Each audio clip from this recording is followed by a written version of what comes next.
His eyes catch me and I catch his eyes. And I see this smile go from cheek to cheek, and he starts running so hard. And I don't think he came in first place, but my heart came in first place.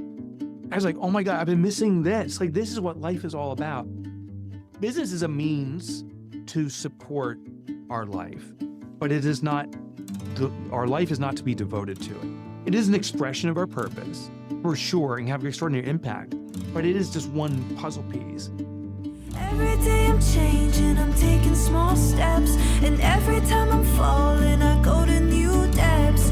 I will become who I've always been.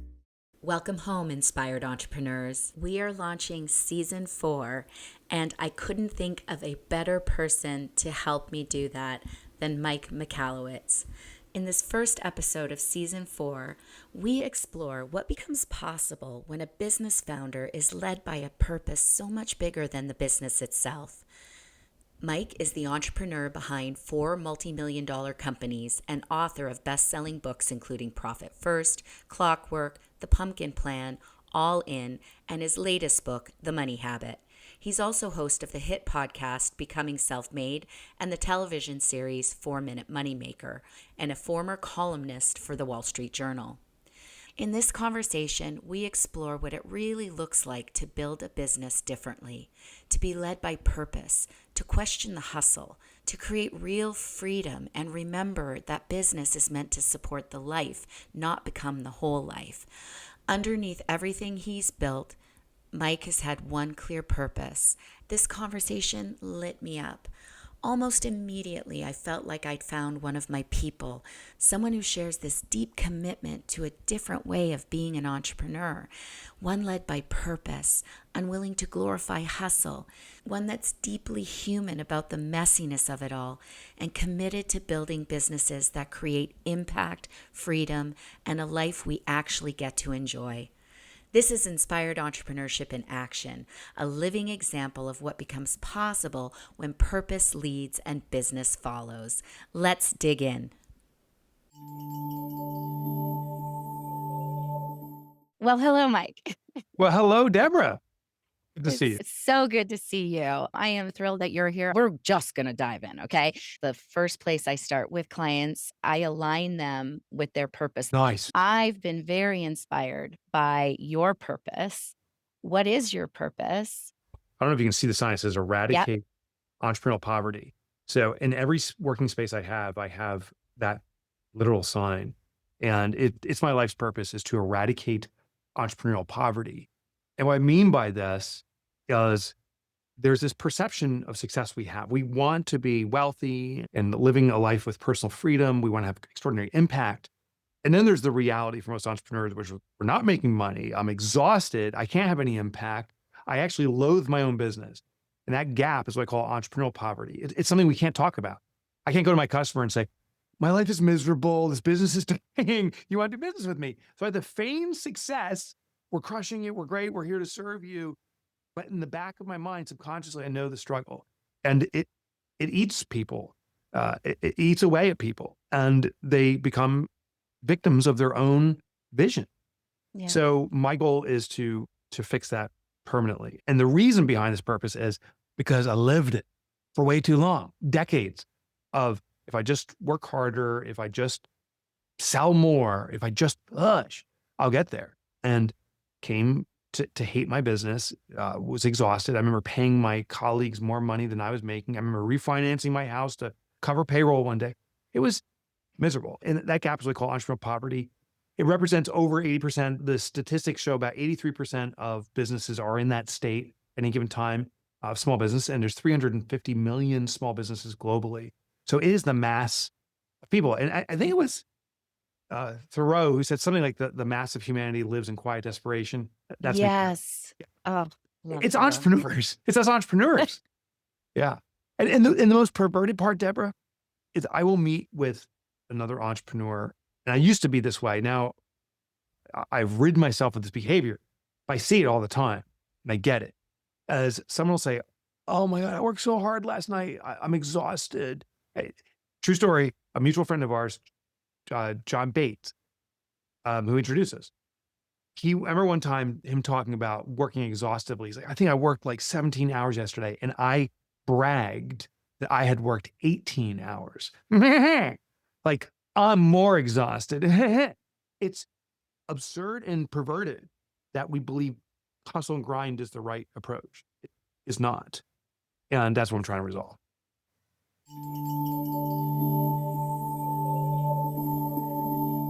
I'm all about anti-hustle. That's There is a better way. And it starts with a lot of personal work, mindset, and transformational work. What's going to have them live that more inspired, fulfilled life? Talking to entrepreneurs, they're like, oh, I worked this many hours. Like it's a badge of honor. yeah. Instead of you got to go to your kid's little league game, Yeah. you got 7, 8 hours of sleep. That's the life I want for my clients We and the do money. an yeah, and you can have both. You can have your cake and eat it too. We do an exercise with Prosper Group. We had a meeting in Denver a month ago, and we brought in all of the businesses we invested in, all the owners, and sat down. We do this exercise. We call it Ashley's Monster. Ashley is one of our team members, and she shared a story once about this perception of struggle she had in her business. But when she looked at the monster under her bed, so to speak, she's like, it was a plush toy. Like I was overblowing this, and I could remove myself from the business. So the second we heard the story, me and this other guy here, Jacob at Prosper Group, we ran to the local store and found a Tyrannosaurus Rex stuffed animal. So what you do in this exercise is you go in front of the entire group. If you feel called and compelled, you hold Ashley's monster and you share your story. And I felt compelled to go. And I went up and I started crying in front of people holding this toy because I missed my kid's stuff. I didn't go to the Little League game. I didn't attend it. And I remember this defining moment. My youngest son was a senior in high school and he was competing in track, except for a weekend here and there. I'd never been to a track meet because they run during the week. And I was always too busy. I had to hustle and grind to grow our business. And my assistant, her name's Erin, she said, Mike, this is your son's last track meet. It was like a Tuesday. It starts at 2:00. She's like, you got to go. And I said, I can't, I'm just too busy. She's like, no, you got to go. And I'm like, yeah, I got to go. I go to my son's track meet. It was like a sprint or something. And he's running around and he's just running as hard as he can. And I'm sitting on the fence and I'm getting emotional right now. His eyes catch me and I catch his eyes. And I see this smile go from cheek to cheek. And he starts running so hard.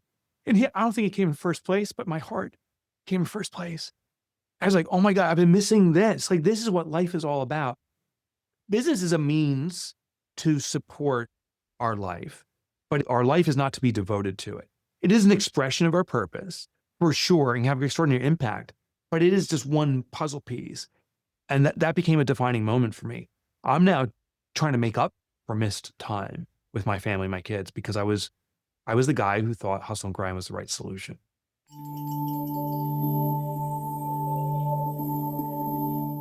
Wow. Thank you for sharing so intimately and authentically. And I think really that's our job now for me is just to share myself Yeah. and my experience to help somebody else. I got divorced 10 years ago. My son was 3.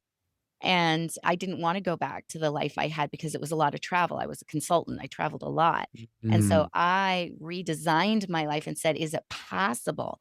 Is it possible for me to own my own business and be there for my child? And so that was what I went to work on over a decade ago. Love that you started with, is it possible? So I have a saying, maybe I took it from somewhere, but I say we achieve what we believe. And what I do, I do a mantra every morning. I did this morning. I do it every day.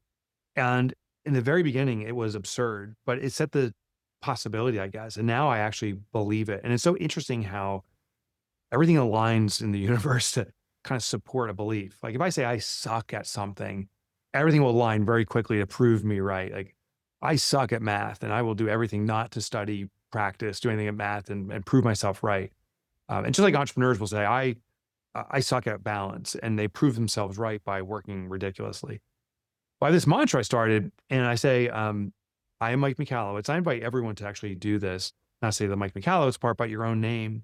And the reason is, I think the most common words you will hear is your own name. I hear it all the time. Hey, Mike. Hey, Mike.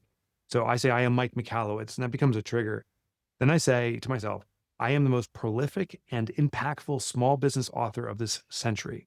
Now, that is a absurdly big, crazy, I have no right to say that statement. And I believe that to be true, that I had no right to say it. And therefore I shunned it. I added a little comma, and it now made it possible. I said, I am the most prolific and impactful small business author of the century, comma, and I'm proving it to the world, which now gives me the right to feel that emotion and accept the time necessary to actually achieve it in the world's purview, but I have to believe it first. And now I believe it. Now I believe it, like internally. And any consumer of the work I do can say that's absolutely true or absolutely false, and that's their decision. But at least now I believe it. And once I started believing it, my gosh, things just started to fall in line so much more fluidly. Not maybe easier, but just more fluidly. The things that make sense align. The things that don't are very clear they don't align. And I move much more consistently because I've established that belief.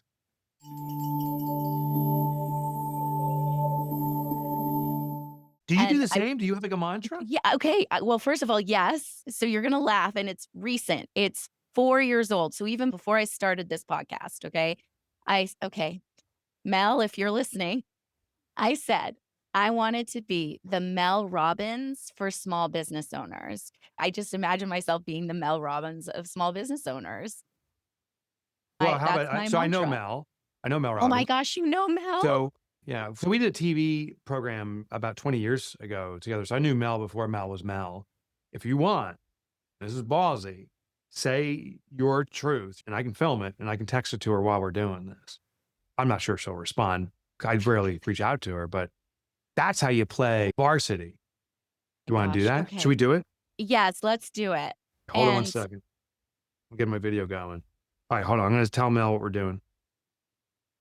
Hey, Mel, long time no talk. Just real quick, I'm on a podcast and you have an Uber fan here. Just wanted to lift you up today. So here it is. This is Deborah. Hi, Deborah. Hi, Mel. First of all, your podcast started my whole podcast dream rolling. So thank you. Thank you. I was sharing with Mike that my mantra for my podcast is I want to make the impact that you do. And I want to be the Mel Robbins for small business owners. Just the fact that you might hear this. Thank you for everything you're doing. Thank you for sharing your heart and your life and being so curious and persistent. You've made such a difference for me and such a huge difference for so many people. Keep doing what you're doing. Thank you, Mel. Mel, you are serving the world. Thank you. Be in touch. Bye. Oh my gosh. All right, dude. So let's do this right now. This is going to Mel. Let me see. There it is. Okay. There it is. Went to Mel. Now we both cried. Yeah.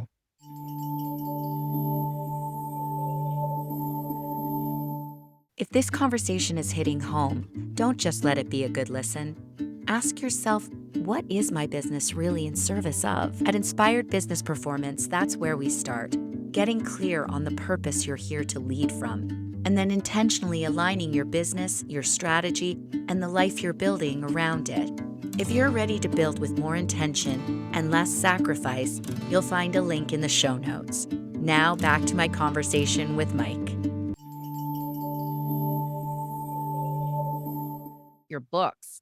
You're about paradigm shifts. You're to shift the paradigm of entrepreneurship. I love audiobooks. I don't read anymore because I used to have 20/20 vision and I don't anymore. Me neither. And I don't like glasses. I know, me neither. Me neither. But anyway, my point is, I love your books. Let me tell you the context of how I write. What I do is I look at what myself and others envision an outcome, what they want, and what their desires effectively. And then I look at what they're actually getting. So I'll start off with profit first. Almost every business owner I meet goes into business in part for financial freedom. There's other reasons too, but that's one of the outcomes they're expecting, is that I'll have more income via this method than any other way, and that will give me financial freedom. The reality is 83% of businesses are surviving check by check. There is no money. So anytime I see that, I say, okay, there's a lot of people trying to get something and almost no one's getting it. Then I ask myself, is the whole world dumb and can't figure this out?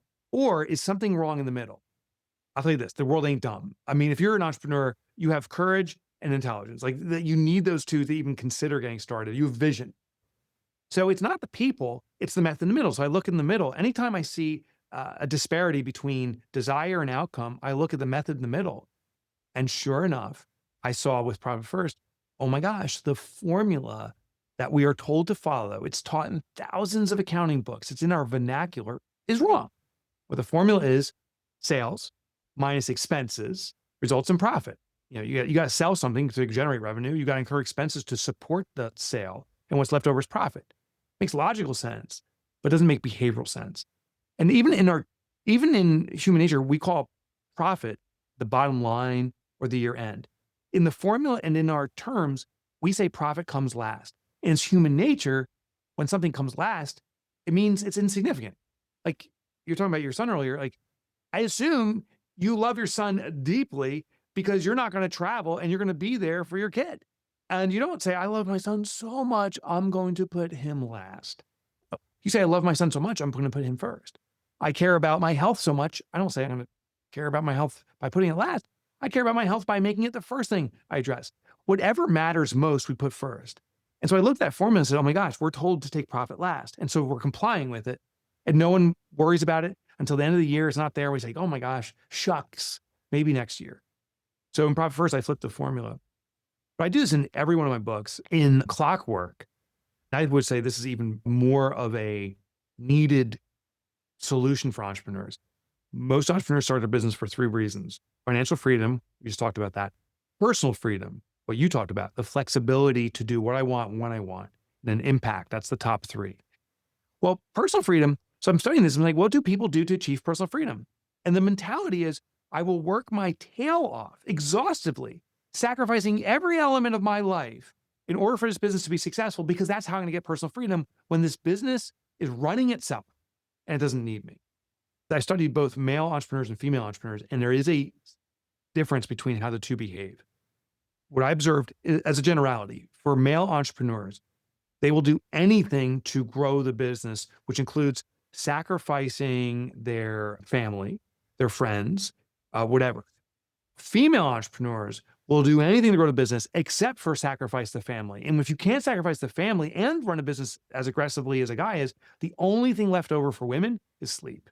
And so women are sacrificing their health deeply to run these businesses. And so when I noticed this, I'm like, what's going on? We're building a business to give us freedom, and it's the reverse happening. What's wrong? And what it is we think that we need to work more and more in the business to have the business run itself, which then has the business more dependent on us and it can't break us free. So I taught in Clockwork is we need to actually extract you from the business for extended periods to observe what's going on in the business without you. So I call it the 4-week vacation. And there's methodologies and reasons why 4 weeks is the magical number. We take a business owner out of the business, and the ones we invest in, we do this. We take them out of the business as quickly as we can for an extended period. We then see what cracks and breaks in the business, because now we know what we need to fix. And then we build infrastructure and they're working on it and so forth. And we pull them out again. And we do this repeatedly. I'll stop by a fast food joint. I typically do a McDonald's, not necessarily to buy the food, although I do love McDonald's. I will go to the cashier and I'll ask a question. I've done this, I'm estimating 60 times now, maybe 70, and ask the cashier, may I please speak with the business owner? And there's not been a single case where the person said, oh yeah, here's the business owner flipping fries in the back, or they're making burgers. In every single case, the cashier's like, oh, they don't work in the business. And I actually had one case where the cashier said, oh, I think the business owner was here about a month ago to pick up the money. To pick up the money. The job of an entrepreneur is not to do the job, it's to be a creator of jobs.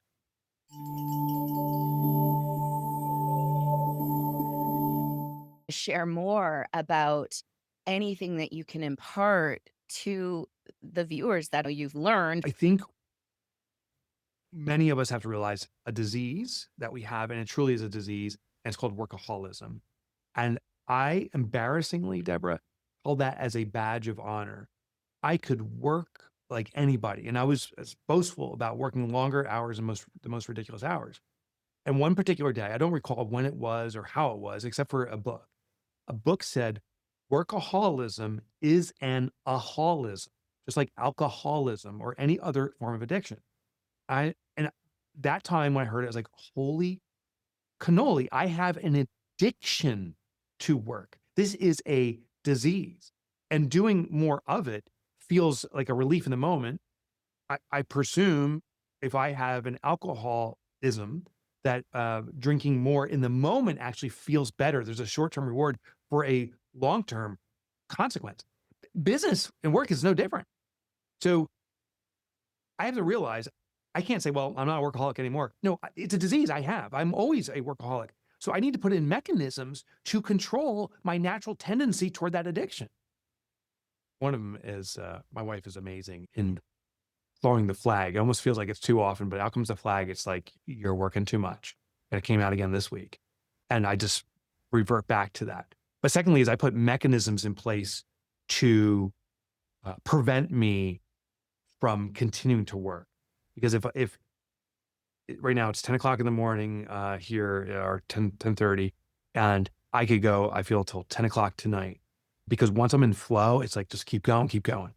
So what I do is I set up intercepts. So I have a 3 o'clock doctor's appointment for a stretching session. Now, here's the deal. I go to a chiropractor, I go to stretching sessions, not because I necessarily need them for the activity as much as I need them to cause a pattern interrupt to my natural addiction to work. And once I get there and my back is cracking around and my legs are being stretched all over the place, I'm like, okay, I'm done. I'm done. It's such a significant shift in my activity that I can't continue that aholism. So tip one is working endlessly is not a badge of honor like I thought. It's an addiction.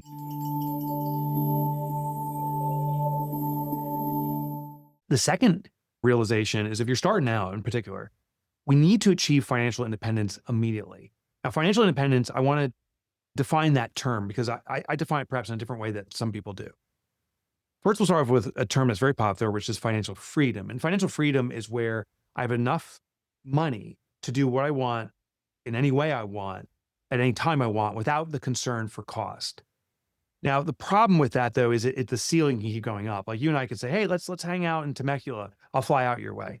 Now I'll say, hey, why don't we actually go down to the Caribbean because it's nice weather down there right now. And then I can say, why don't we go to the Caribbean on our private jets and meet up down there and bring, your 50 friends, I'll bring my 50 friends. We're gonna have this mega party on Finding Purpose. At a certain point, like, I ain't private jet level, and that ain't gonna happen. So then financial freedom is bust.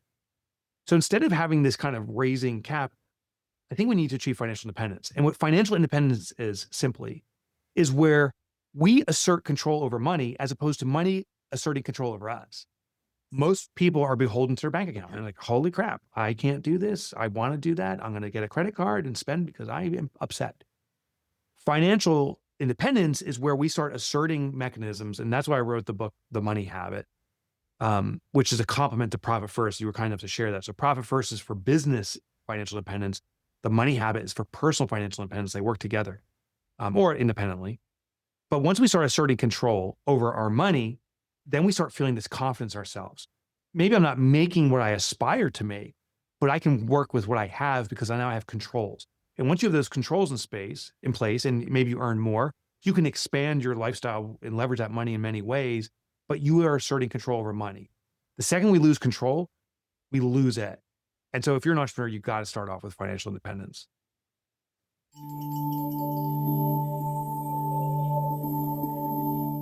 What's something that in your life right now that you're super excited about? What are you genuinely lit up about right now? About 3 years ago, I started investing in businesses, small business again. I did it about 20 years ago and was horrible at it. So I started up again 3 years ago, but with a new model, and a friend of mine triggered it. So I'll share the model because it's working. So basically, a friend of mine, his name's Greg, he said, Mike, because I've had investors in my own businesses, and he goes, what would have been the ideal outcome or scenario? I said, I wish someone would invest in my business, but not take profit from my business for the rest of their life. I had a person who put about 100,000 on my business. And at a certain point, I was writing quarterly profit distributions back to him in excess of what he invested. And it's like, oh, you're 1 and 2, it's exciting to have someone invest in your business. Year 3 and 4, when you're paying more and more, and then year 10, it's like devastating. So I said, I wish someone would come in my business, give me the resources I need to grow it, connect me with a network, but then after a few years, like leave. And he Yeah. goes, why don't you make that business? I'm like, well, that doesn't exist. He's like, exactly. So 3 years ago, I started a business. It's called Prosper Group. And what we do is we go into struggling businesses. Generally, they're doing like $2 to maybe $10 million in revenue. So they're bigger, small business. The owners are overworked and struggling, and they're not profitable. There's just an exhaustion. And we go in, we bring in our resources, we pay for it all to fix this business. And we do it over 3 years. We don't take any fees. We simply share in the success during that 3-year period. And since we started 3 years ago, we're just now approaching, we call it the ceremony, where we give the proverbial keys, but we have keys that we give back to the owner and say, run your healthier business better. And it's been working well. We've invested in 35 businesses. We have 20 now that are on a path to permanent health and are there. And 15 were the early startups that we didn't know what we were doing yet, but now I think we kind of have it dialed in. So I'm just so excited about this. I want to help countless businesses and be their partner. To have you and your team go in and do your magic, like what a gift. I am a business performance coach, and I usually work with early stage founders, and I get them to the 1 million, 2 million. Oh, that's amazing. I definitely want to refer a few of my clients and other businesses that I know that I think might be a good fit for what you're looking for. And likewise, I mean, gosh, this is potentially an opportunity here. We've been lucky. We've had so many people inquire. I think we had like 30 applications yesterday, like literally yesterday. But some of these businesses, we're not in a position to help. They're too small for what our skills and resources are. And maybe there are opportunities for you. Anyway, anybody who gets to work with you, I mean, it's just kudos to what you've built. So It's nice.